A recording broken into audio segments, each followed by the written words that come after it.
मैं एक बात आपको ऐसी बताता हूँ जिसे शायद सुन के आप मेरे ऊपर विश्वास न करें और गूगल सर्च करें, पर करिएगा, अच्छी बात है, आपको पता चलेगा। तो ये इतिहास से और कई सालों से हम सब बेवकूफ बनते आ रहे हैं। हम सब क्या, मुझे तो पता था, लेकिन आप लोग बेवकूफ बनते आ रहे हैं। कैसे? ध्यान से देखिए।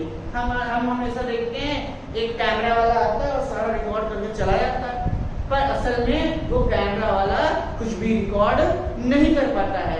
वो क्या करता है? हमें बेवकूफ बनाता है। कैसे? उस कैमरे के इंस्ट्रूमेंट से। वो क्या करता है? हमारी एक कमजोरी का फायदा उठाता है। क्या फायदा उठा रहा है? आइए देखते हैं। देखिए, परसिस्टेंस ऑफ विजन मैंने लिख दिया है पहले से।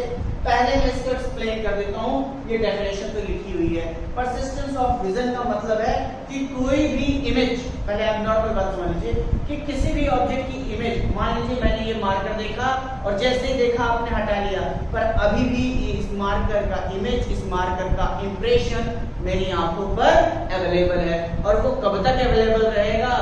1/16 ऑफ अ सेकेंड। एक सेकंड के 1/16 पार्ट तक। कितना? एक सेकंड के 1/16 पार्ट। इतना टाइम पीरियड तक वो इमेज मेरी आंखों पर रहेगी, इतना रहता है। तो ये क्या है? इसे बोलते हैं persistence of vision, the phenomena of the continuation of the impression of the image on the retina even after removing the object or cutting off the light is called persistence of vision. इससे मैं बता दे रहा हूँ, the phenomena of the continuation, the phenomena of the continuation of the image on the retina even after removing the object is called persistence of vision. क्या मतलब है persistence of vision का? Persistence of vision का मतलब है कि कोई भी ऑब्जेक्ट लगातार हमारी आंखों पे कितनी देर तक रह सकता है, रुक सकता है, अगर हम ऑब्जेक्ट को हटा दें, तो उसे हम क्या बोलते हैं? Persistence of vision. इस कमी का फायदा, इस कमी भी बोल सकते हैं, बस ये कमी नहीं है, एक तरीके का हमारे लिए भी ये क्वालिटी है। ऐसा बोल सकते हो कि माँ, मेरी गलतियों का गलत इस्तेमाल हो रहा है, माँ याद आया? कोई मिल गया? नहीं, कृषि 3 क्रिस, यार इतने साल हो गए, अब तो क्रिस 4 आनी चाहिए। पता नहीं क्या हो रहा है, आना चाहिए क्रिस 1 या 2 में था ना ये पार्ट कि माँ मेरी उसका शक्तियों का गलत इस्तेमाल हो रहा है, तो वहीं पे था। चलो छोड़ो उसको, अब वो तो ऋतिक रोशन, उसकी बात ही अलग है। तो हम नॉर्मल क्या है, सिनेमैटोग्राफी जो है वो इस कॉन्सेप्ट पे काम करती है बेटा कि अगर किसी भी मूविंग ऑब्जेक्ट का हम इमेज, चलता हुआ इमेज 1 सेकंड का 1/24 सेकंड के ड्यूरेशन में फोटोज क्लिक करें। कितना?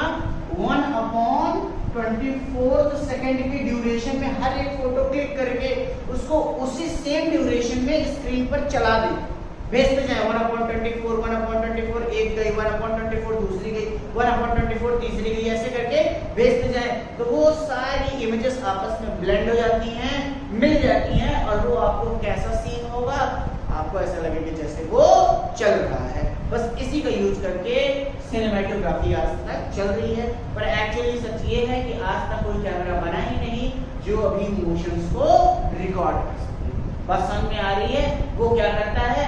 1/24 सेकंड के ड्यूरेशन का 1/24 सेकंड के ड्यूरेशन की फोटोज क्लिक कर लेता है। एक फोटो 1/24, यानी एक सेकंड में वो कितनी फोटोज खींच लेता है? 24। और आपकी आंखें मैक्सिमम कितनी देख सकती हैं? 16। आपको कितनी दिखा दी गई? 24। आप क्या हो गए? कंफ्यूज। समझ में आ रहा है? ये आपने और भी देखा होगा, फ्लिप बुक आती है, एक बच्चे ने मुझे बताया कि उसका नाम फ्लिप बुक है, तो मुझे तो पता भी नहीं था।